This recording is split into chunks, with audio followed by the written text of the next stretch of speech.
All right, so I just finished chapter 3, and like I just can't believe how much goes on in these chapters. They're just so packed.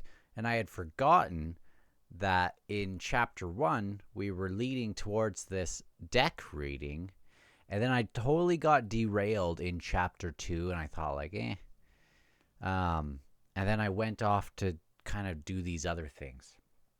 But I was so looking forward to this deck reading, and we finally got it.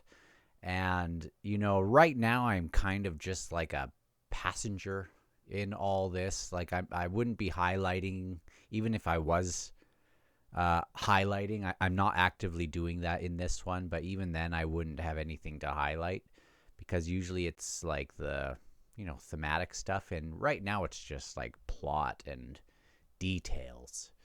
Uh, you know, it's wild. I don't totally understand what's happening as far as the implications of all these roles. Like Bryce Beddick being the king of life, maybe, and the card doesn't like slam into him.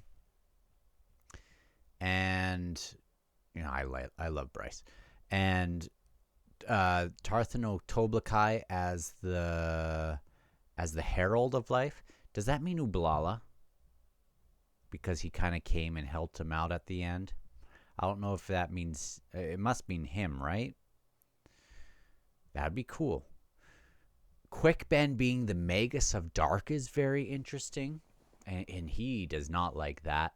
And Corlat is and this isn't like who they're being assigned this, like they're given their roles. Queen of Dark, which makes me think, does that mean Iskar Jarek, Whiskey Jack, is going to be the king of Dark?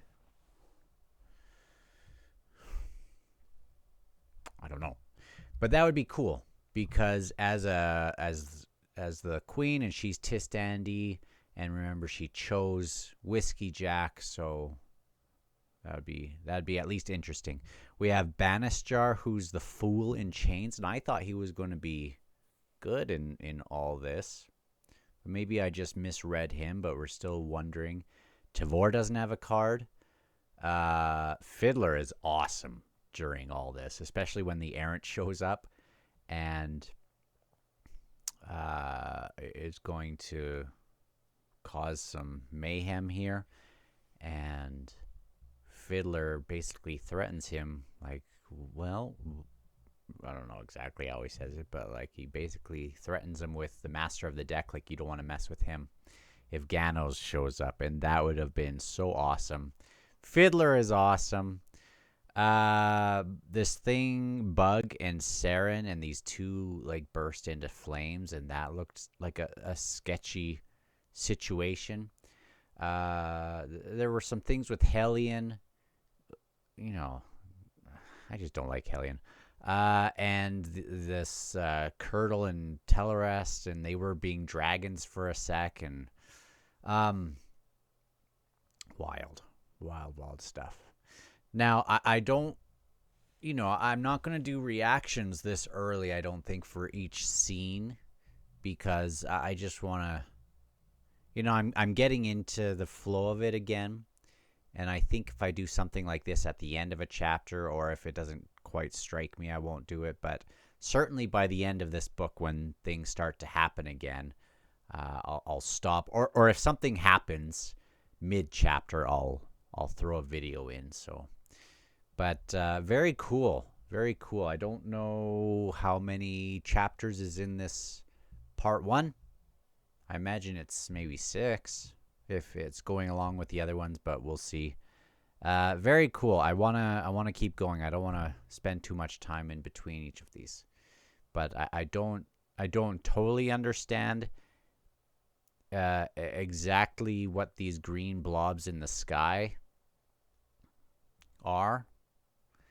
And what else was a little confusing? I mean, that was a wild deck reading. And I don't, yeah, I still don't totally understand the threat of the errant. Like, I understand he's like a master of the tiles, but I still don't really understand fully what that means. And we're like 8,000 something pages into this thing, so maybe that doesn't matter, or maybe it big time does. But anyway, very, very cool, and I can't wait to see. This is one big book.